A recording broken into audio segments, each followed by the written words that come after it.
Hello and welcome back to another episode of Red Tinted Glasses. We're quickly in from the office on a Monday and jumping on to a record. So apologies if this episode seems a little bit all over the place because I guess the Dons have been a little bit all over the place recently. Phil will be reacting to yesterday's 1-1 draw at Tynecastle as the Dons ended probably a tough week on the road with a point, and it'll be interesting to see how you view the point because it was certainly a point that had a lot of people overreacting, maybe I feel it in some cases. And we'll also be previewing the visit of Celtic on Wednesday night under the lights at Pittodrie as the Dons look to get another W in that column as well.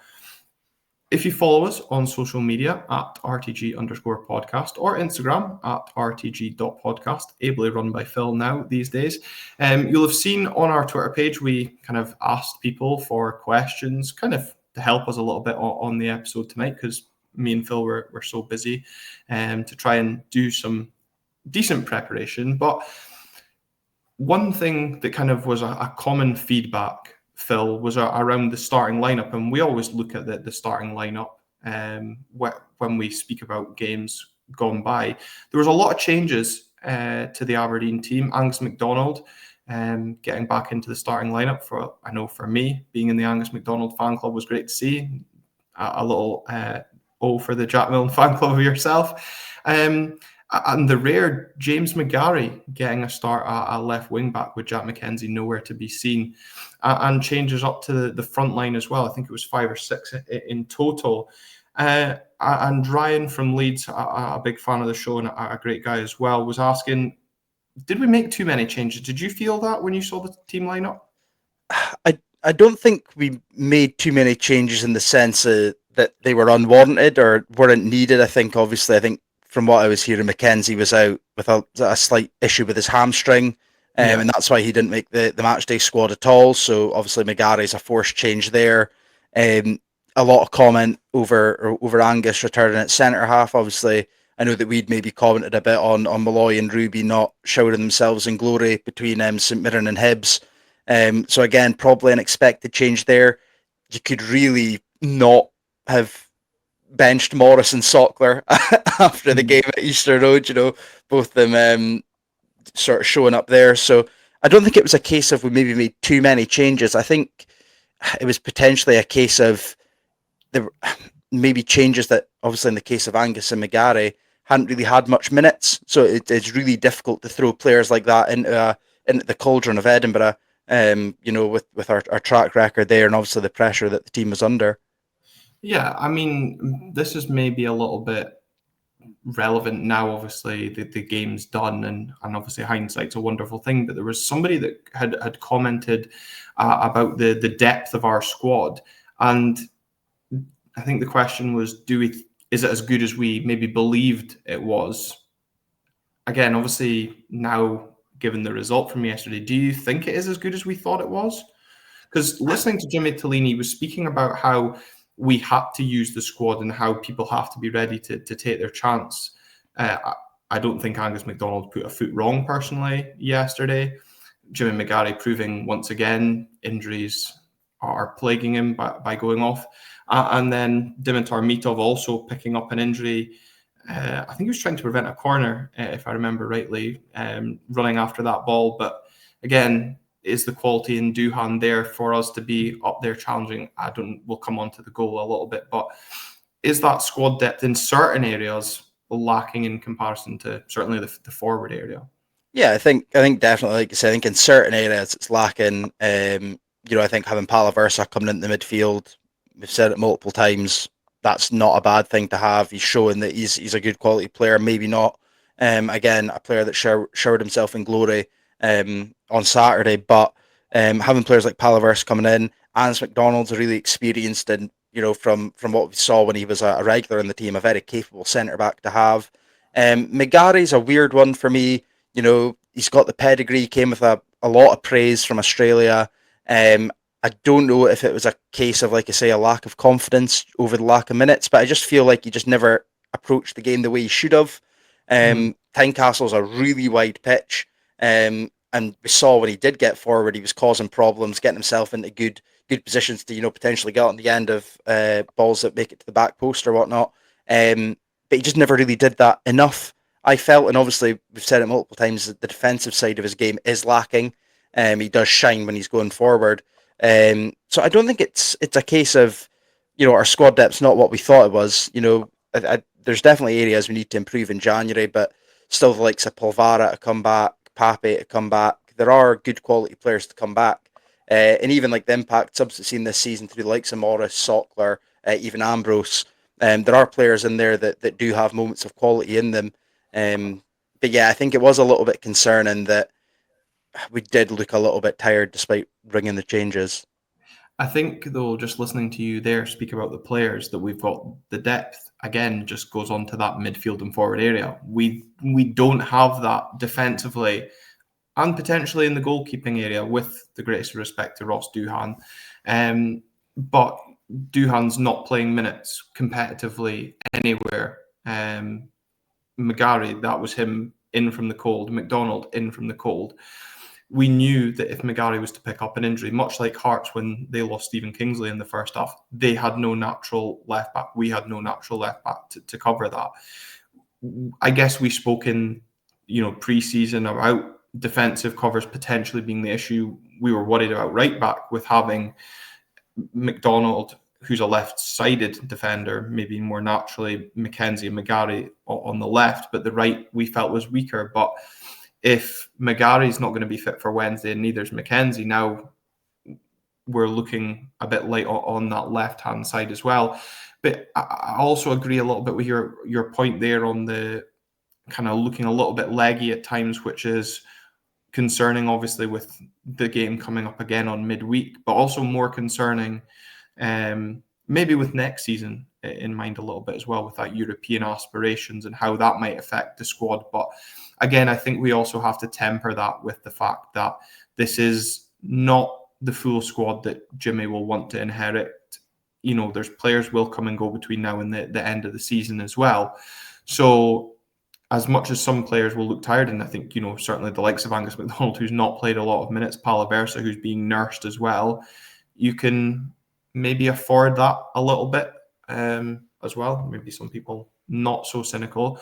But in terms of Angus's reappearance to the team, again, questions around Malloy and Ruby. Were you surprised it was Ruby that dropped out of the two?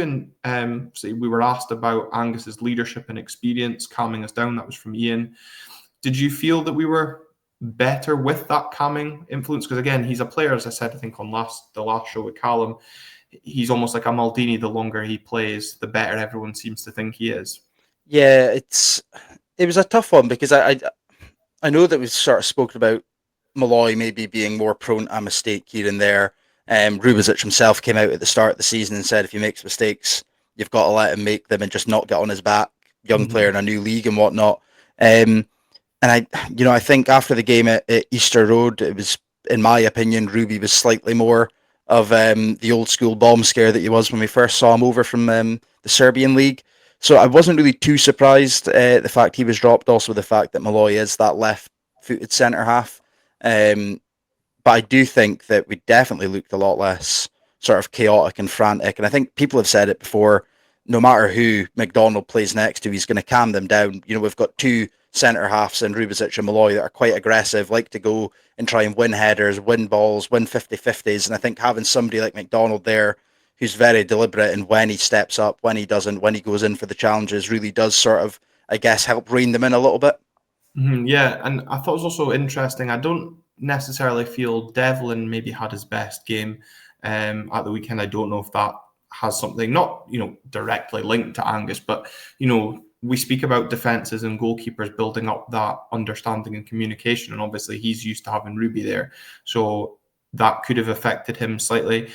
I thought what I do want to highlight about Jimmy McGarry, and obviously it's unfortunate that he's gone on to pick up an injury, because I know me and you were speaking before the game that we do think he is a player that will suit and fit Jimmy Tillene's style, as you've already highlighted, with the way he goes forward and causes teams problems. And I 100% agree that defensively he needs to improve. But I mean, people have said we're negative about players before, but wow, Steve Tosh and Rob McLean were absolutely ripping Jimmy McGarry apart in that first 20 minutes, which was, for me, very surprising, more so from Rob McLean. I mean, with people that listen to Red TV religiously will have their opinions on the likes of Stevie Cowan as well. But, you know, given his lack of minutes recently, I was quite taken back by how overcritical they were being of him. And I just thought he did very well. And I think it needs highlighted for how he did grow into the game, given his lack of minutes and nervy start as well. Yeah, I mean, thankfully, well, I say thankfully, I was watching on Premier Sports, so I had Michael Stewart's Hearts TV style commentary to put up with instead. But yeah, I mean, coincidence or not, McGarry goes off and we concede. That's all I'm saying. But no, like you, I thought he grew into the game really well. I do feel sorry for him because it must be tough. He's travelled to the other side of the world. He's came in off the back of, I believe, winning the A-League with Gold Coast Mariners, and then just coming in and not really getting much of a sniff at all at football. It must be really tough. It must be really, really difficult to deal with. And like I say, I thought he grew into the game well. I think he does need to be afforded those opportunities.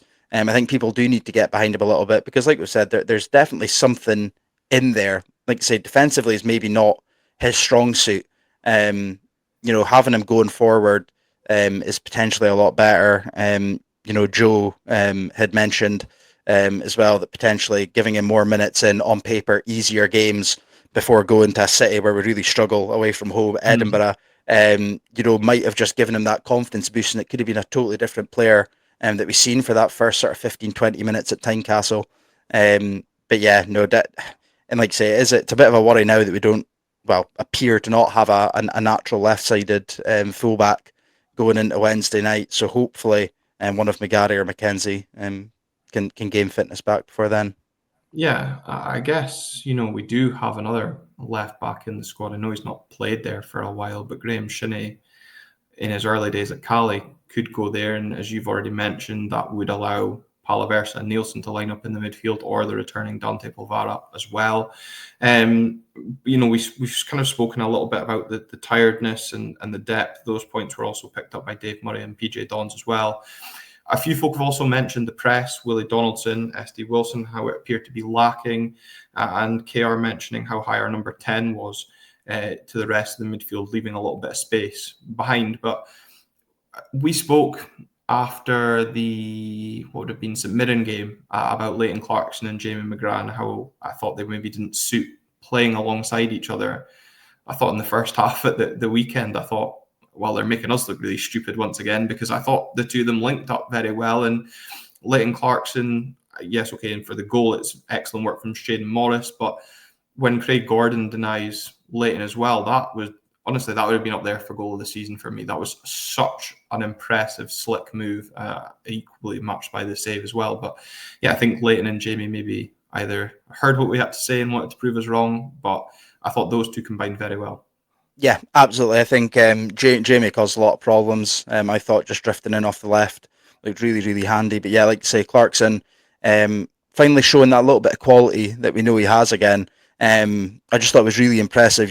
Hearts' holding midfield duo of Beningame and Devlin, really, really good holding midfielders in their own right, and even better as a pair. And I thought the way that Clarkson, especially in the first half, was able to drift into those little pockets was really impressive. So hopefully a little bit more of that going forward, because when Clarkson's at his best, the team really does tick. We've seen it so many times over the last year. And I think you also kind of made a good point, or Callum made a point about the Esther Sokler goal and the confidence that will hopefully give him. Hopefully the same can be said for Leighton Clarkson. I think we even saw it during the game as well, with that effort aforementioned, which was saved by Craig Gordon. He did seem to take a high level of confidence from his goal, and hopefully that continues to benefit us as well. We spoke about injuries affecting players, and Dimi Mitov, he's had a shaky few weeks, and there was a shaky moment in that first half with the back header from Gavin Malloy where Mitov was a little bit out of position, and then I really don't know how he's done the injury that he's done, if he was out of position or what happened, but he immediately, clutched the thigh hamstring area, and I was like, oh no. Ross Doohan coming on to make his first league appearance of the season. What was your thoughts when he came on? Did you think this could be a long second half? I mean, I didn't really think he actually had too much to do, really, other than pick the ball out the back of the net. Yeah, I mean, again, it's a tough one for Ross because he's obviously not played really any competitive minutes apart from I think he played Bonnyrigg in the cup, and that was about it really.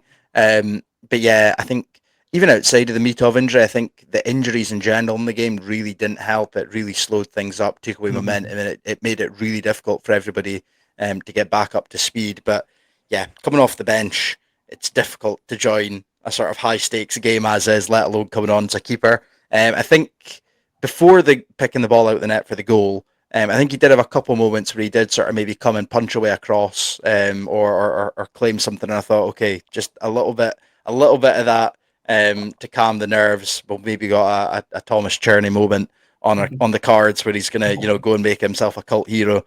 But yeah, alas, he did his best Keller Reese impression from the Hearts corner. And yeah, it was a tough one to watch. And like I say, if Mitov is out for Celtic, that's not exactly what you're wanting your keeper to sort of have that sort of wobbly moment before playing the league leaders. Yeah, I know, and I think you're right. I do feel a little bit sorry for him in the sense that he was coming into the game cold. I still am really unsure of what the hell happened for the goal. A lot of people were speaking about a deflection on the cross and that kind of fooling Doohan as well, but I just don't understand. He's in total no man's land, and I think what also frustrates me as well is that it was an own goal from Nicky Devlin. I don't know if the Hearts player at the back post would have got there and been able to tap it in, but yet again, it's a soft goal that we've conceded. And it's really weird, Phil, because I don't know about you. Yesterday, I wasn't disappointed with the draw.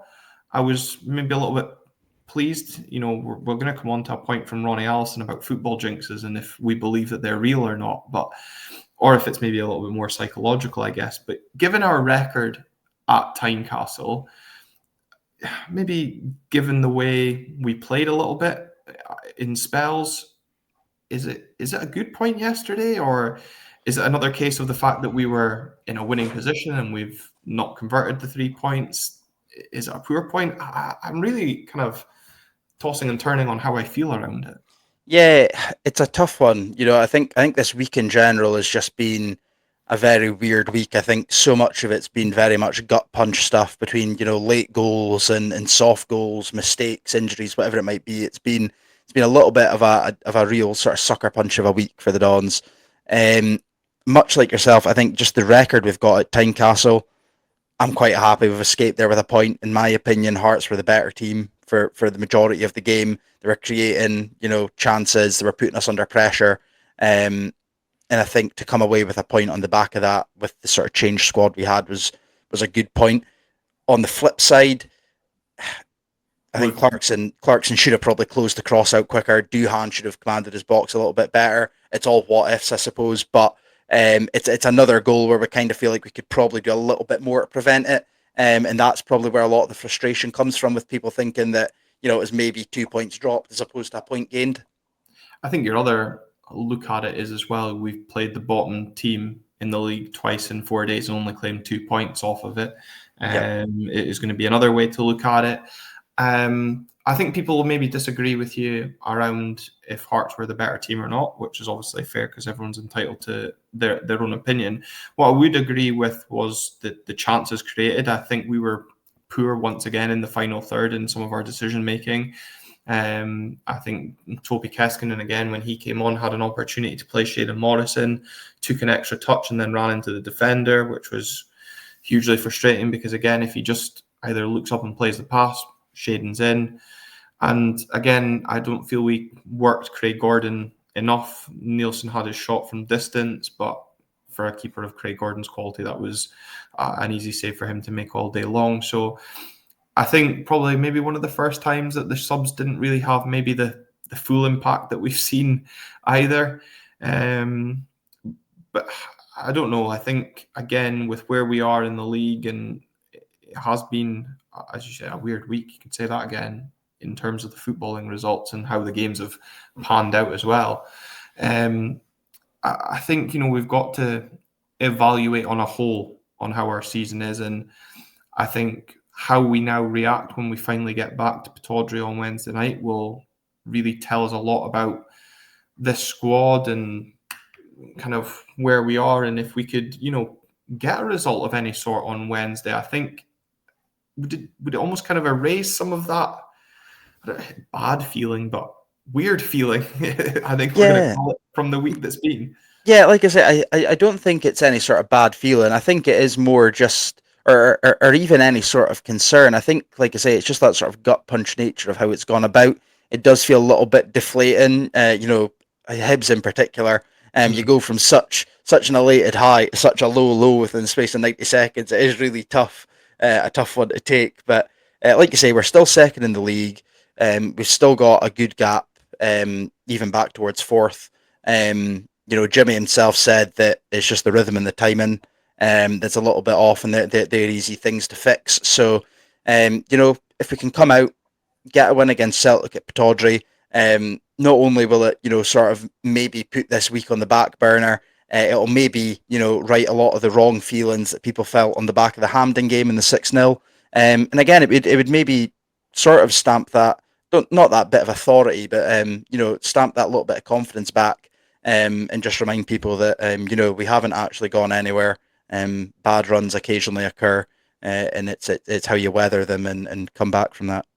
Yeah, and I think we also have to remember we've still only lost one game this season. And the other point I was kind of making in a group chat this morning was we're still putting scoreboard pressure on. We're still picking up points. It'd be a total different feeling if we were sitting here speaking about 3 defeats. But I think the thing that's kind of affected that whole week was the ending to the Hibs game. Nobody really knows how to feel around that point. I think, had obviously, again, looking back in terms of hindsight, had we beaten Hibs and then picked up a point yesterday, there's probably not going to be as much of a overreaction that we saw. But such is the fickle nature of football. But I think you're absolutely right. I think Wednesday provides a perfect platform for this team to go back and try and build some confidence, right some wrongs from that Hampden defeat. And I think what we also have to remember is that once we get the Celtic game out of the way, I know some people feel about that when we play the Old Firm, is just the sooner the games are done, the better. We've then got another home game against St Johnstone, who are, up until obviously recently against Rangers, are going well under their new manager. We'll have more of a preview on that game later on in the week, so remember to subscribe, get that plug in early. Then we've got our own little mini international break because, of course, we have a week off with the League Cup final taking place, our game against Rangers being moved to January. So, if we can almost see ourselves through to after St Johnstone with 4 points, I think a lot of us would be delighted with that. If we could take that and, regroup for the Hibs home game on the 21st, I think we'd be doing all right. Yeah, absolutely. Like we said, on the back of the St Mirren game, on the back of the Hibs game, now on the back of the Hearts game, which feels like we're maybe saying it a bit too much now than what we'd like for our own sake. It is just about how you come back from this, how you weather the storm a little bit. We all said we're going to learn more about this team when things weren't going well. We're going to learn more about the fan base when things weren't going well. And I think for the most part, everything's looking positive. For how reactions look to come. Jimmy still seems as calm as ever, and the players still seem motivated, and the crowds as well still seem to be backing everybody. And hopefully, it's a loud and boisterous crowd on Wednesday night, because we're going to need it. It's on a bad run. You're never really wanting to go and play Celtic. So hopefully we can maybe buck that jinx to segue into the next bit. And bounce back a bit.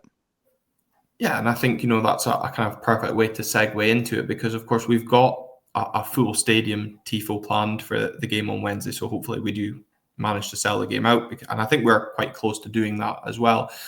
I think another question was posed by one SPFL as well, was ahead of this game on Wednesday, was how much do we reckon the atmosphere on Wednesday night will be of a similar nature to that game against Rangers on the 30th of October? I think Aberdeen v Rangers and Aberdeen v Celtic, they do tend to have different, in inverted commas, atmospheres. But I think we need the Red Shed and all other parts of the ground to be right behind the team from the off and really kind of show that we're still with them, as we've already kind of referenced. It's been a tough week and this is going to be a tough game, and fully support the team. In terms of how we line up, we've made rafts of changes the last two games. More changes again coming on Wednesday, you reckon? It's tough because, again, I think we're going to be forced into a couple. Potentially, if we don't have Meatov fit, obviously you're then looking at Duhan in goals, because I think if Jimmy was to start somebody like Vito's in goals, that would just be so harsh on the boy. But again, I will trust whatever judgment he goes for. But yeah, you're probably looking at Duhan in goals. The left back situation's entirely up in the air at the moment, so God knows what way that's going to go. I think you're really probably going to want Shinnie and Nielsen in the midfield for this. A mix between that experience, but also in a full Pittodrie against Celtic, you're needing somebody that is going to, maybe fly into a slightly harder challenge, get the crowd on side a little bit. But yeah, I think it's up front is where the real conundrum probably comes from. Duke looked okay when he came on. I thought at times he could have maybe been a little bit more positive in his play at times. What did you make of his dive at the weekend? Was it a dive for you? Yeah. I don't blame him. I think he's expected the contact to come. Craig Gordon's got rafts of experience to the point where he knew exactly what was going to happen as soon as he dives in at anyone's feet, regardless of whether it was Duke or somebody else. A little bit frustrating in the sense of, I feel like that's sort of creeping back into his game a little bit. At Hibs as well, sort of going down and try to win free kicks when really, if he just stayed on his feet, he could probably spin a defender, as we've seen him do in this sort of resurgence that he's had this year. So a little bit frustrating, but there's probably not much else he was going to be able to do with that. He was never going to win the pen. He was never going to be able to keep the ball in play. But yeah, so it'll be interesting to see how the wingers, what wingers he starts with. Again, personally, I'm going with Sockler up front over Nisbet at the moment. I was going to say as well, I wonder how much the performances of the likes of Topi and Duke from Hampden maybe has an influence on this game. And I think a few people pointed out that despite Nielsen picking up a booking yesterday, his suspension doesn't actually kick in for the game against Celtic. It's potentially the St Johnstone game. I think it's about 5 days, I think, is it? Yeah, usually. So there's a bit of confusion around that, so he should still be fine. So I'll probably put him on to be booked, because that will feel like an absolute nap for Wednesday night as well, given he's already suspended as well. They might as well double down on that. I do think you're right, though. The biggest kind of question mark is also going to be around fitness. Is Meatov fit? And then obviously we've got Ross Duhan in goal. What of our left back situation? Christ, that was harder to say than I thought. I do wonder, is there a case for putting Graham Shinnie to left back? I know people aren't going to like it, given the influence and drive he puts into midfield, but you've then got Palaversa and Nielsen that you could put into there. You've got Polvara that you can put into there. It would seem strange to me to put an unorthodox left back in there when we have one within our squad. Do you, in terms of the centre backs, keep it the same, given Angus didn't put a foot wrong? Well, I suppose, again, I guess the flip as well there is, would Malloy potentially go to left back? Obviously, we did it quite often with Scales when he was on loan at Aberdeen, a sort of left centre half, sort of utilise that left back position. I don't know whether it's somebody he's played before. I think my fear on that is they'll put Nicholas Kuhn on that wing, and that just scares me, because if that's not working, they'll switch and put Maeda on that wing. So I think whether it's Malloy or Shinnie, we're probably not blessed with pace. But Shinnie's got a little bit of know-how and would maybe try and leave one in on Kuna or Maeda if that's where we go. I don't suspect it will be, and I'm hoping Jack McKenzie's fit enough to come in from the start. But we've got to be able to discuss these things when these things arise. Personally, as well, I wouldn't be changing the centre half pairing. I don't think they did anything to merit needing changed. And yeah, I think from an Aberdeen point of view, the biggest question is going to be that front three. What wingers do we go? Who do we go up top as well? And to be honest, I'd be quite happy with Will Leighton and Jamie starting. Again, I thought they did well enough. I know it's maybe not what everyone wants, continuously changing the squad, because it doesn't breed that kind of familiarity. I just think, after certainly the weekend's game against St Johnstone, maybe we'll be able to bed down on the training field and work on a few things that, as you mentioned already, Jimmy's kind of highlighted, just need a little bit of work. There's nothing major needing done, and see where we take it from there. If we briefly, before we wrap up the episode, look at kind of how we feel Celtic will approach this, do you think they will maybe try and come out all guns blazing? And I'm not going to say we're vulnerable given the week we've had, but try and kind of exploit the fact that we're going into this on the back of 3 games without a win. Yeah, I think I mean Celtic aren't exactly a team that start any game slow. So I think to expect them to change it for us is probably wishful thinking. I think they're going to want to be able to silence the crowd as quick as possible because, like I say, it's hopefully going to be quite a loud and full-on support. Obviously, again, like the jinxes, Aberdeen in front of a packed-out Pittodrie with a big stadium-wide tifo never bodes very well in the past, so hopefully it's one we're going to buck. Yeah, I think they're going to want to silence the crowd, probably going to want to put a little bit of a marker down as well. Obviously, I think it's probably frustrating them a little bit that we're not quite going away, and we're in December.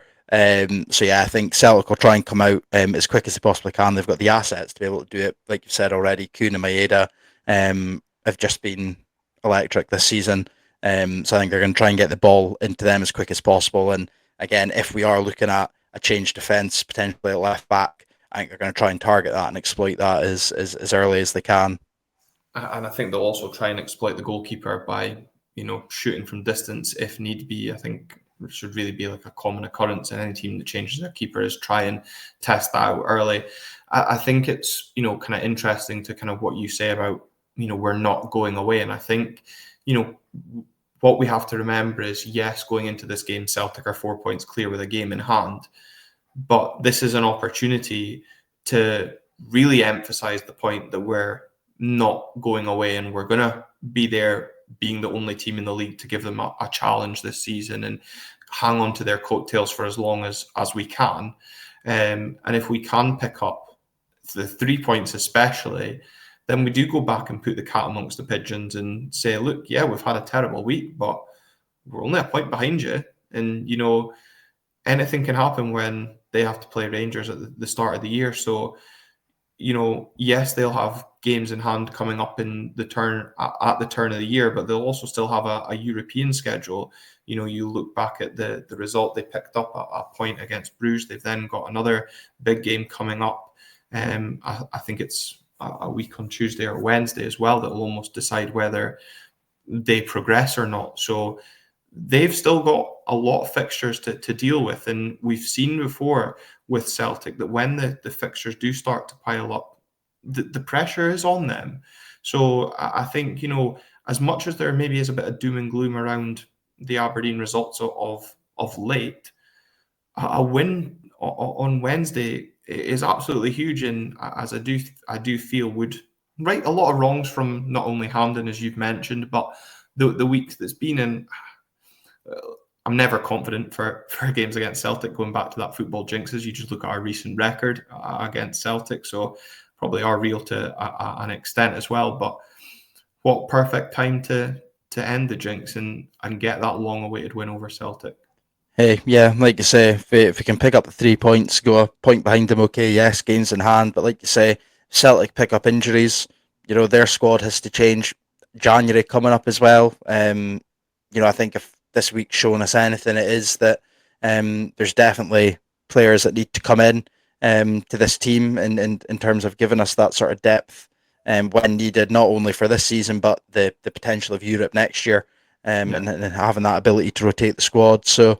No, I mean, I'm looking forward to it. Again, I think I'd said this earlier on in the season on the podcast episode before going to Celtic Park, and even before Hampden. It feels weird where I'm not immediately writing off this game.